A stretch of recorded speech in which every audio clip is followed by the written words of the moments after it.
Hello and welcome to the Brand Ramacco podcast. I have with me today a Patrick Boylan. He is the creator of the educational music app MuseFlow. So hello and welcome. Hello, and thank you for welcoming me.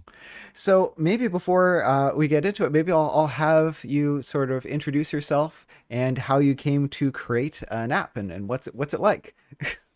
Yeah, it's very different than the normal stuff that I do. I'm a pianist. Okay. I play here in Los Angeles. I got 3 residencies here in LA, and I play around town elsewhere. And so, I was bored one day, and I was like, maybe there's a way to teach piano differently. Mm. And because I taught myself how to play piano in a very different way. Yes, I took 8 years of lessons, and I hated every second of it.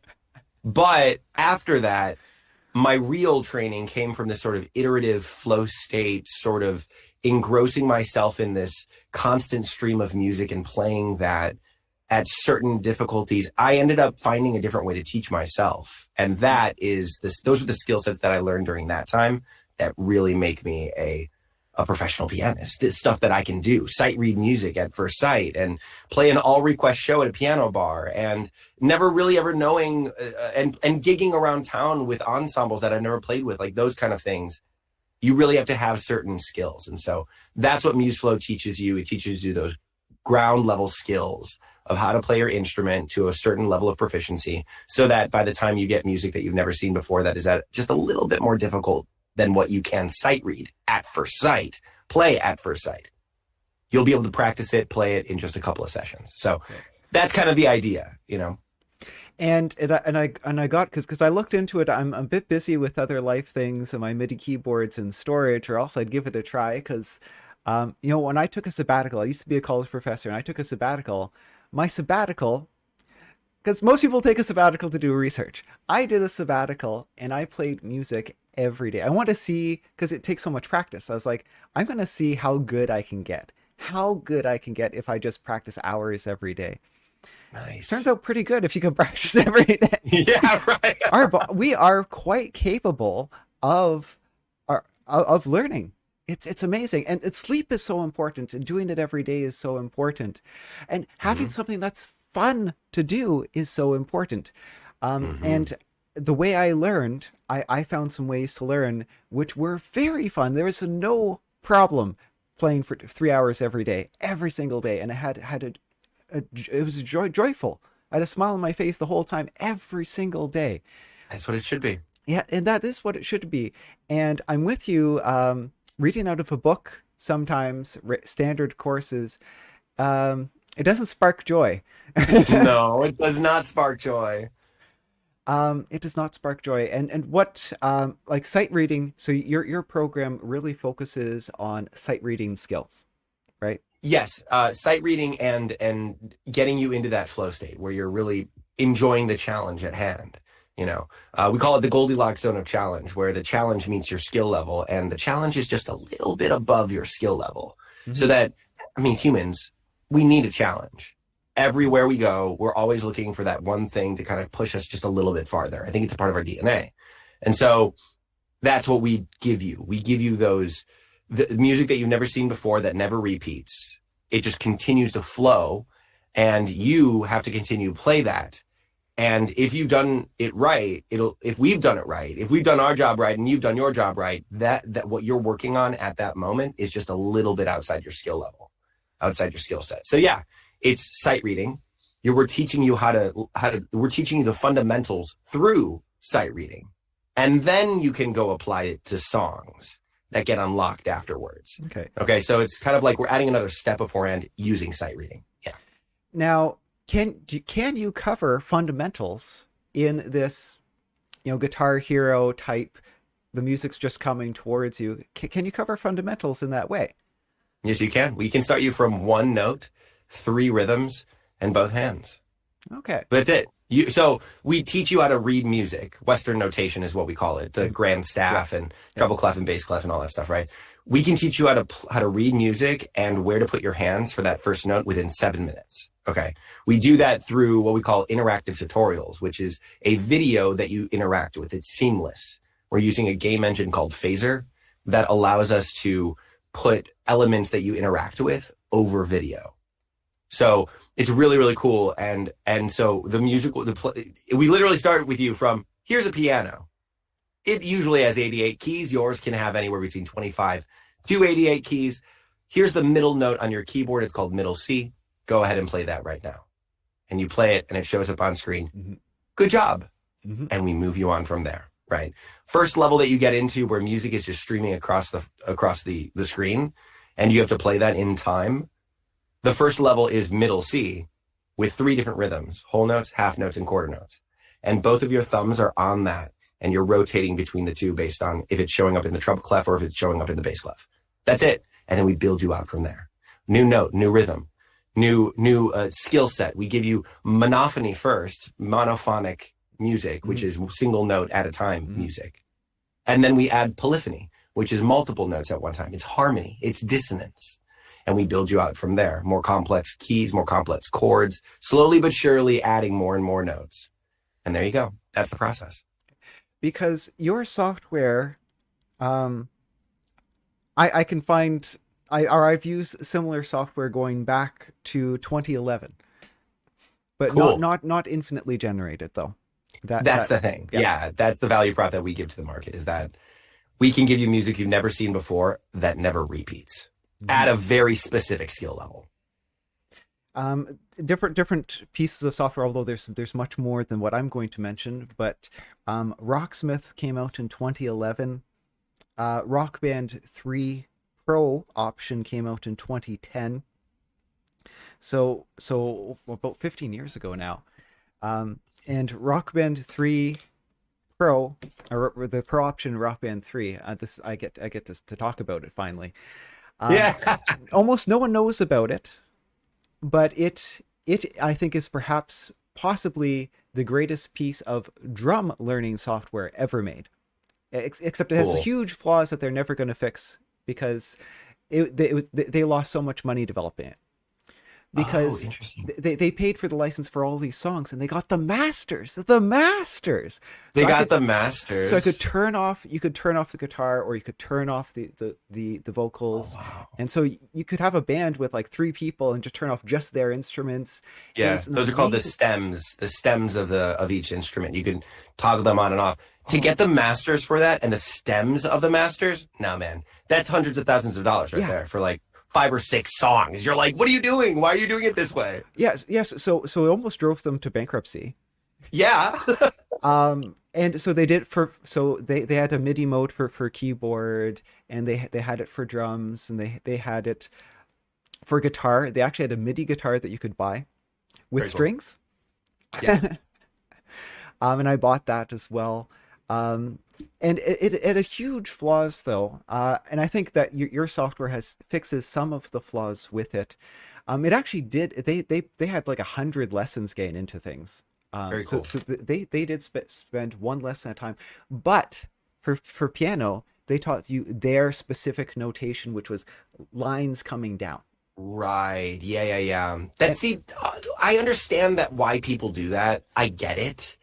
But it's not hoarding. You're not teaching the skills that are needed to actually play other people's songs. Yeah. You know? So I get why people are changing up the notation. They're trying to make it easier. They're trying to make it more condensed in terms of information via note. But it's not as comprehensive as Western notation. I'm sorry. I'm always going to be a proponent of Western notation. It isn't. I am. It doesn't convey the information in a Exactly. convenient way, and it's not transferable. Non-transferable. So Exactly. you have to look at it and say, okay, how long is that line? Is that a dotted quarter? Is that a half note? And the lines are coming towards you, and Yeah. It's hard to do it that. Yeah. There are a couple other music teaching programs that do that. Yeah, Rocksmith and Plus does that as well currently. Cool. Okay. Sure. And there is one concern, and depending on your answer, we can disagree, and there's different people who learn differently. But I would appreciate the option to pause, particularly when I am learning a piece of music which is particularly challenging, where I'm like, okay, what the heck is going on? I cannot sight read this. I cannot read this even at 10% speed. I need this not moving. How in the world what finger am I going to use for that? Yeah. We call that practice mode, where it's a time, it's out of time. And so you go note by note by note by note. And that's Okay. it. Okay, so you You can know, stop it.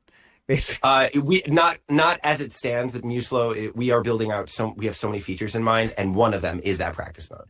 Another one, if this interests you, is auto tempo adjustment, where we notice that you're playing very poorly and we will adjust the tempo based on how you're playing. So if you're playing at 40% accuracy and you're supposed to be at 95, 100% accuracy, Yeah. we're going to lower the tempo by 10 beats per minute until you can play at 95% accuracy. Because there's something, and then we'll slowly increase mm-hmm. the tempo as you go along. So it's those kind of micro adjustments that we want to make automated with our system. And we're building it out so that we can do those things. Because there's something to be said about playing, like learning perfection first before speeding it up. But there's also an argument to be made that you have to push your limits to trigger learning. To a certain extent, because other people so the reasons why 85% of people stop playing their instrument after high school, after 12th grade. Mm-hmm. And people cite that the reasons why they stopped was because the way that they were learning got them really frustrated, because the music that they kept learning was just more and more hard, but they weren't learning the fundamentals underneath. So this line of difficulty just kept going up and up and up, but the gap between what they could sight read and what they were playing just kept getting bigger. So the joy of playing diminished. The other reason is because they were bored with the way that they were progressing so much faster than the curriculum that they were on needed them to. So they were bored. Mm-hmm. So we're like, well, there's a problem with the way that we're learning it. Mm-hmm. Okay. And the problem is standardization, in my opinion. We need to be able to personalize the music that you're being given. We need to personalize it so that you're being challenged just enough so that you're not crazy frustrated. You do need to be pushed a little bit, but not insanely enough so that you're frustrated with it. You know what I'm saying? So for learning, so actually I think for the drums, a Guitar Hero type mode is actually the best way to read it. Standard notation for drums sucks. It just sucks. I mean, it leaves us wanting. Let's just say that. Yeah. Piano, it's my vote. For drums, it's actually like Rock Band notation. It comes down towards it, works great. For guitar tab notation, tab plus standard notation is best. Yes, agreed. You need to find the rhythm. You need to be able to like notate the rhythm underneath it. So yeah, we found a way to do tabs and rhythm underneath it. You do guitar? I play guitar, but MuseFlow does not teach guitar just yet. Yeah. Yeah. But we will. We want to build it out for every common instrument. Yeah. Awesome. I actually, what I did is with Rocksmith is, well, I basically used my computer as my amp, and the fancy graphics. So I'd have it playing, and then I exported. People had exporting tools to export the music out of Rocksmith, and then I used other software to turn it into standard notation. Did you really? Wow. Yeah. Plus tabs, because Rocksmith comes with the tabs. Cool. And then so I would learn on to play on the standard notation, but then I'd have these visuals playing and the colors and yeah, it's fun. It's a great game, isn't it? It gamifies learning. Yeah, except their style of notation just it's not great. And although Rocksmith is one of the better ones, and which does what you do, and it changes the difficulty. It actively will change the difficulty depending on how poorly you're playing, and you're learning actual songs instead, which it's a trade-off. Mm-hmm. Mm-hmm. And you can change the tempo down to I think 10%, 5%. I'm not sure if you can freeze it, but that's why I like standard notation as well, because particularly learning fingering, I needed it frozen. Mm-hmm. Mm-hmm. And my strategy was I picked grade 6, grade 7 test pieces, and I played them at 10% speed. Nice. Okay. And I always felt that was always a challenge. every day. And it took about 6, 7 months before I could play them at full speed. Yeah. Yeah. But I can imagine just being thrown the piece. It would have been, it's just too hard for me. It's beyond my skills. But I built my skills up so slowly with just 5 pieces, just slowly increasing the speed day after day after day after day. And that's sort of what I did for myself. I actually didn't find the gamification of Rocksmith worked that well for me. It did for sometimes. Some of the easier songs it worked for me. And so I guess my story and my lesson, even though I invited you on. Oh no, please. I want to hear your story. This is the reasons why I'm doing this is also because I want to hear the other people's stories about how their music education, how their journey is. Yeah. More tools. Please share. I'm so excited to hear. More tools, more and more tools, as many tools as you can, that makes it enjoyable. I had to make Rocksmith work for me. Mm-hmm. I use Duolingo. I'm learning Indonesian. I'm living in Indonesia right now. And Duolingo, like I have a certificate in teaching English. Like I'm an English. I've taught English. I taught language. I do not think Duolingo is perfect. I do not think Duolingo is the best way to learn a language on its own. On its own. Tell me more. Because Duolingo, you're right. I have a book. I can't stand using the book. I can't stand it. The only reason I've read any of the books is because I put it on the toilet. Yeah. When I get bored enough, I'll open it up and I'll read something. But you know what? Every time I read the book, my understanding increases by leaps and bounds because Duolingo doesn't explain. It does not explain. And sometimes a little explanation can go a long way. So it's back and forth, back and forth. The explanation doesn't mean anything when I don't know enough of the language. But when I start to know enough of the language, then I get an explanation. Be like, oh, that's why. Oh, then can I use that adjective with this? So I question. I love it. Indonesian, and then it makes all sorts of connections, and then it expands what I can do with the vocabulary just with that one rule. But before, I didn't know what the rules were for. I did not like. Yep. We call this just-in-time learning. What you're describing, we call it. You need something to ground the theory in. You need the kinesthetic understanding of that skill first. Or the visual or the verbal, whatever it may be when it comes to learning a language, you need something to ground the theory in so that when you get to the theory, it actually makes sense and you have something to kind of like colonize within your brain. Otherwise, you're just learning the theory in a vacuum, right? So we want to, teach you the thing first in the body and then give it a name. So we call that just-in-time learning. Yeah. And Duolingo does not have that. No, it doesn't. It just has the doing. Yeah. It just has the doing. And it doesn't have the okay, understand why we're structuring a sentence this way. Yeah. Let's understand the grammar of it all. It doesn't really teach you those things. And I love and hate how they describe and how they sell their program. This is, according to research, this is the best way to learn. Yeah, but they're taking research studies of children, and children are the ones who learn languages the most. Children learn like that. Adults do not learn best like that. Interesting. I would on its own. Yeah. No, that makes total sense. Yeah. I think we need some sort of understanding we need to be able to understand why, because we have that metacognition that's going on. We have the okay, cool, I can do the things, but also why am I doing the things? We need the why. We need the understanding. Kids don't really need that necessarily. They just learn conjugations. But tell me more. I need to know the why of the conjugations, Exactly. That's really cool. I do love the comparison between language learning and music learning. Okay. It's so similar. Both of them are languages. Yeah. Both of them for are. Sure. Music is the language of emotion through sound. And that's it, right? A written language, the Western notation and other notations, of course. But you also get the grammar. You get the phrase and the paragraph. You get the verses versus the chorus. You get sections of a piece. You get sentences, which are those phrases. You get words, which are the patterns of the notes, and then you get letters, which are the notes themselves. And so it's the structure is the same, and the description and understanding of like the delivery system, those are similar and different. Yes, you're only doing auditory experiences, but you're still telling a story nonetheless.